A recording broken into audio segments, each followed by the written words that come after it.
For real? That'd be good for a documentary. True. Okay.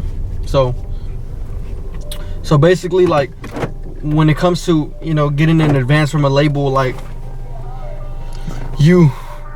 they gave us 25K up front, and people, oh shit, that's 25 bands, that's crazy, you know what I mean? But you got to make that money back in order to even profit after. So once we make that 25K back, yeah, we got 1 million streams on Apple Music, Spotify, YouTube, all that shit, but we still haven't even made 25K yet. So that means I'm not receiving any of the royalties until that 25K is paid back. So the thing with these advances, people be signing $5 million, $10 million advances, whatever it is, and they be thinking they're up, but now you're in debt. You're in debt. You might as well get a credit card if that's the case. Like, it's just crazy, bro. Like, it's not as hype as people make it out to be. Like, these rappers aren't as fucking rich as you think they are. You know what I mean? It's crazy.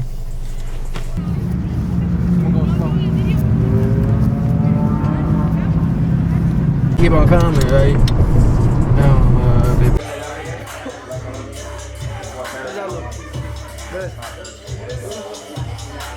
I do this, I wouldn't be this broke. I have no money on me right now. All this stuff is my uncle's equipment. I had to sell my speakers. I had KRK4s, I had to sell those. My uncle, he's moving in. This is his interface. Like, my mic's right here. And that's it, that's all you need. And I'm gonna show the world that it's possible. I don't need you anymore. Man, for real, it was crazy how I got into this shit, cause like, I remember I always was curious on, like, you know, how this music, the process goes, you know, like, how do you know, how are they putting these beats on this song, and how is it, like, you know, hitting a certain way, how are they doing these voice effects? Like, I really got into music like probably like 08, 09 when Drake started popping out. Like, I used to listen to this shit, like, bro, like, the production is just so crazy. Like, I would honestly say that whole So Far Gone era, like that mixtape Drake era, like, that shit really got me intrigued into production, really, because I was just like, bro, how are they doing this? And that led into, you know, more inspiration. Like, Wiz Khalifa was going crazy at the time. I think even Tyga had a run. Like, Tyga was going crazy. The whole Young Money, Lil Wayne, especially Wayne, Carter 3 really got me to love music. Like I said, and then Drake introduced me to the production. Like, that's what intrigued me. So a lot of Young Money, man, they really have the game on lock.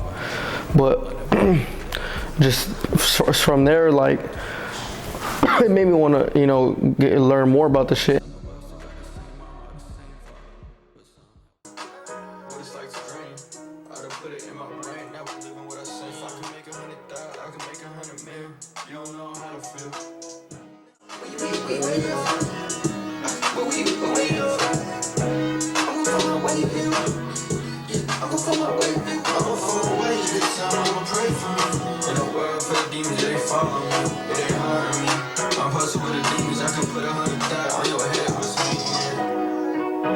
What's the meaning? I didn't tell you what the problem is. I'll tell you when I need it.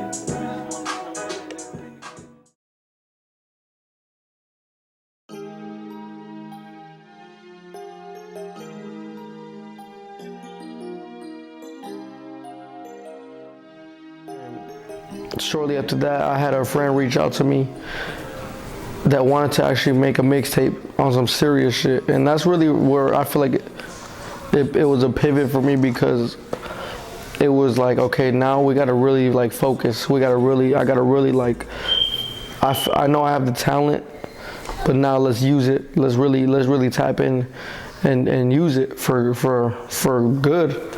So we ended up locking in on this mixtape, and it was just the euphoria and that process of just, like, putting a project together and, you know, arranging tracks and mixing them down with each other. Like, it was just a beautiful experience. And that's really where the love of production, like, really started for me.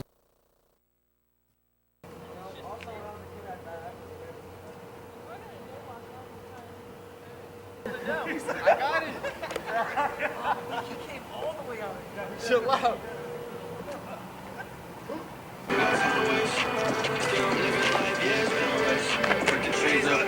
about some new change. That's forever. Wait up, you gon' see the whole thing.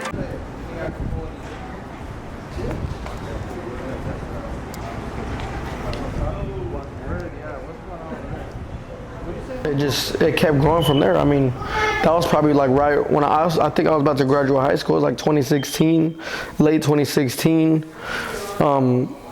So by the time I graduated, I knew what I wanted to do.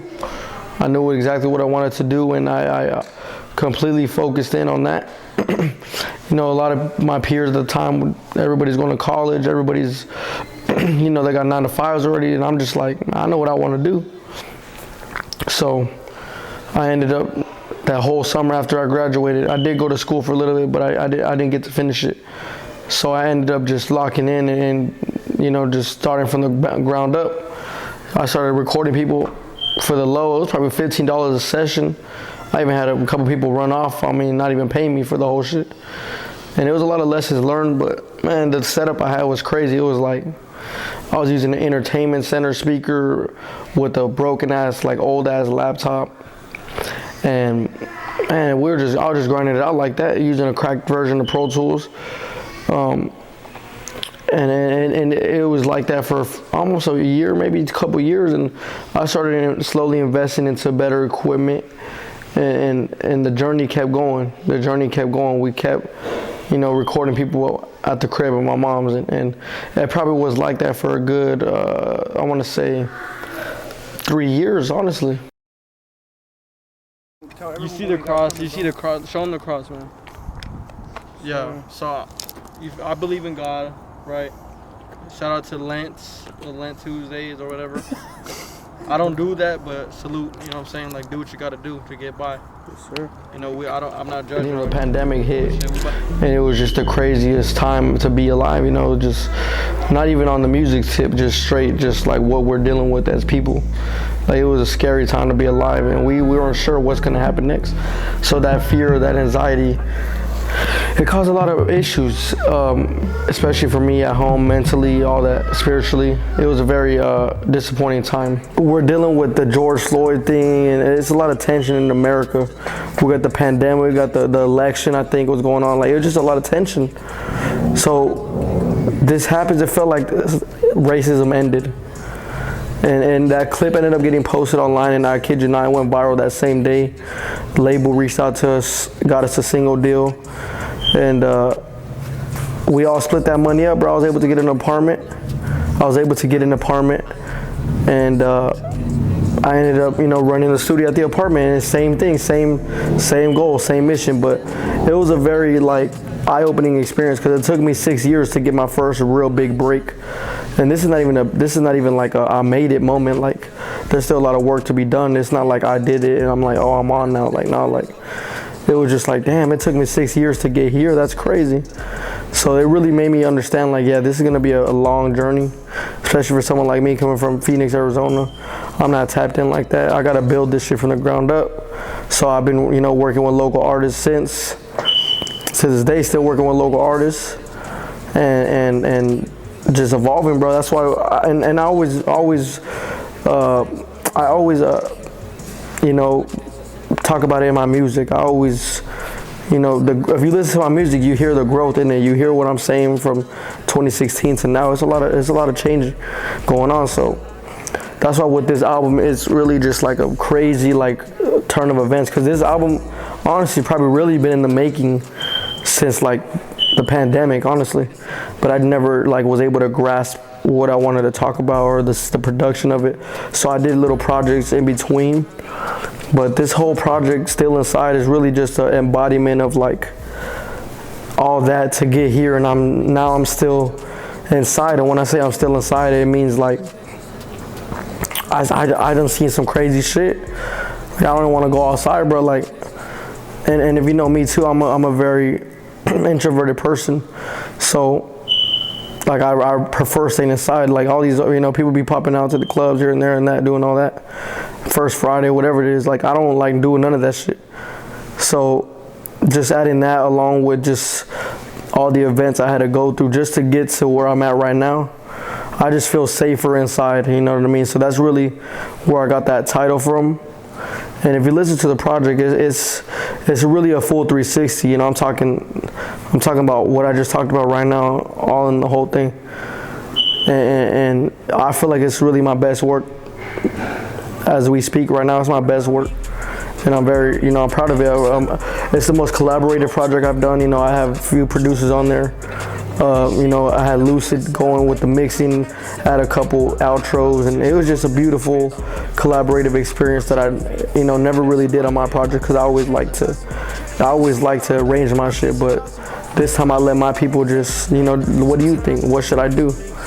And kind of let them, you know, steer me in the right direction. And that's really where I got this project done. And crazy enough, man, we're only a couple months in, and it's definitely has a lot of opportunities to have risen since. So I'm very excited to see how this project evolves, and I'm just, you know, I'm just grateful. We're gonna continue to push high quality after that.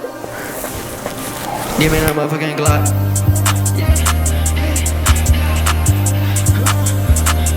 Give me that motherfucking Glock.